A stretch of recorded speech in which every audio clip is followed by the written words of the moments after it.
Alors, l'histoire, eh ben, elle est très simple. Ça va pas nous rajeunir. C'était fin 80, donc j'avais la chance de travailler dans une équipe au Haras de l'Orne.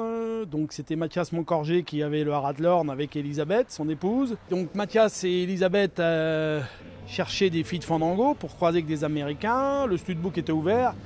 Donc, on a trouvé cette jument-là. Elle a été mise à Fakir.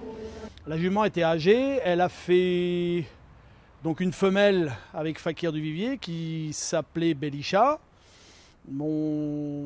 Cette jument a été vendue Yarling.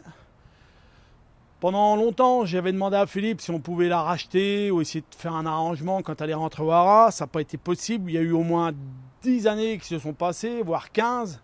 Et un jour, elle s'est trouvée à vendre.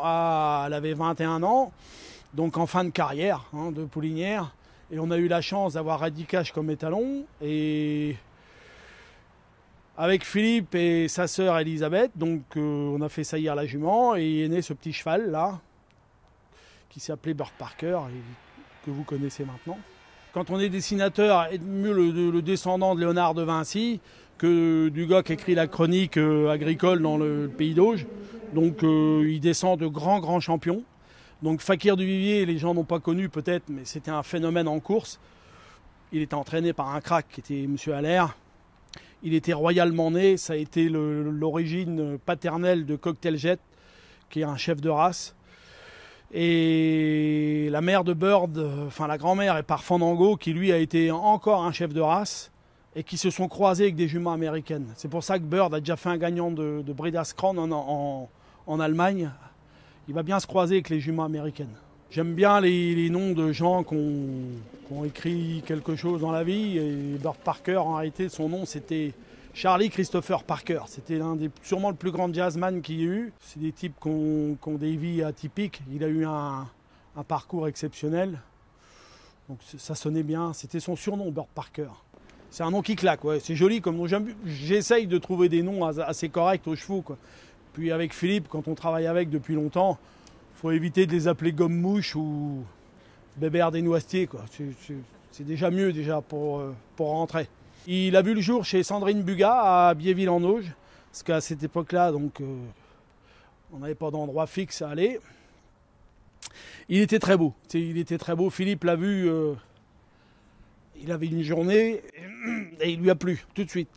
Bon, après, il était assez petit, comme il est toujours aujourd'hui. Il n'a pas vraiment grandi. Et il lui a plu beaucoup à Philippe. Et il était vraiment beau. Moi, personnellement, ça a changé ma vie, à tout point de vue. J'ai pu acheter une petite ferme.